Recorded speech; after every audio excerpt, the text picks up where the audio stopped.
இந்த உலகத்தில் சில காதல் கதைகள் ஒரு சந்திப்பில் தொடங்குகின்றன, சில காதல் கதைகள் ஒரு பார்வையில் தொடங்குகின்றன. ஆனால் சில காதல் கதைகள் மட்டும் தேவனின் ஜெபத்தில் தொடங்குகின்றது. இது அப்படிப்பட்ட ஒரு கதை. ஆபிரகாம் முதுமையை அடைந்திருந்தார்.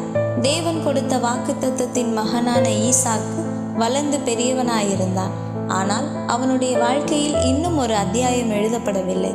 அது அவனுடைய வாழ்க்கை துணை.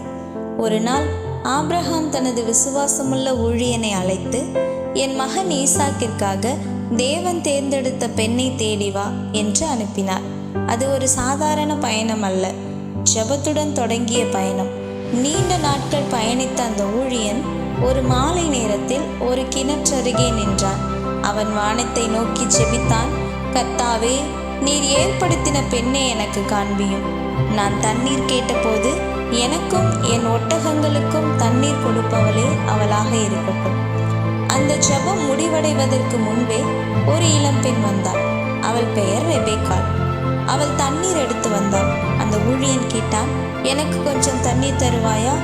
அவள் புன்னகையுடன் கொடுத்தாள். அதோடு நிற்கவில்லை, உங்கள் ஒட்டகங்களுக்கும் தண்ணீர் எடுத்து வருகிறேன் என்றாள். அந்த நொடியே ஊழியனின் இதயம் நன்றியால் நிரம்பியது.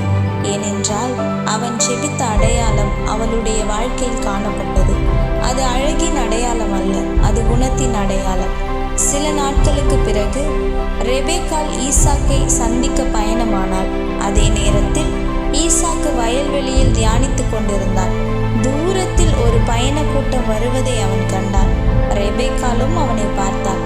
அந்த சந்திப்பு தற்செயலாக நடந்தது அல்ல, அது தேவன் ஏற்கனவே எழுதியிருந்த ஒரு அத்தியாயம். 2 வாழ்க்கைகள் ஒரே வாக்குத்தத்தத்தின் கீழ் ஒன்றாயின. பின்னர் ரெபேக்காள் ஈசாக்கின் மனைவியானாள். பைபிள் ஒரு அழகான வார்த்தையை சொல்லுகிறது. ஈசாக்கு ரெபேக்காளை நேசித்தான். அது வெறும் திருமணம் அல்ல, அது தேவன் வழிநடத்திய அன்பு. ஜெபத்தில் தொடங்கி நம்பிக்கையில் வளர்ந்து அன்பில் மலர்ந்த உறவு. இன்று ஈசாக்கும் ரெபேக்காளும் நமக்கு நினைவூட்டுவது ஒன்று: சரியான மனிதரை தேடுவதை விட சரியான வழிநடத்துதலை தேடுவது முக்கியம்.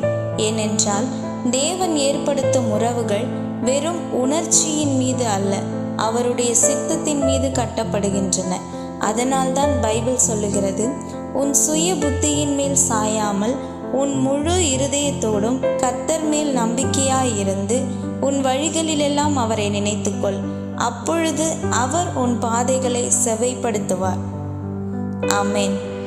இந்த வீடியோ உங்களுக்கு ஆசீர்வாதமாக இருந்தால் லைக் பண்ணுங்க, ஷேர் பண்ணுங்க, சப்ஸ்கிரைப் பண்ணுங்க, மறக்காம கமெண்ட் பண்ணுங்க. பைபிள் லவ் ஸ்டோரிஸ், அன்பின் ஆரம்பம் தேவனின் இதயத்திலிருந்து. ஆமென்.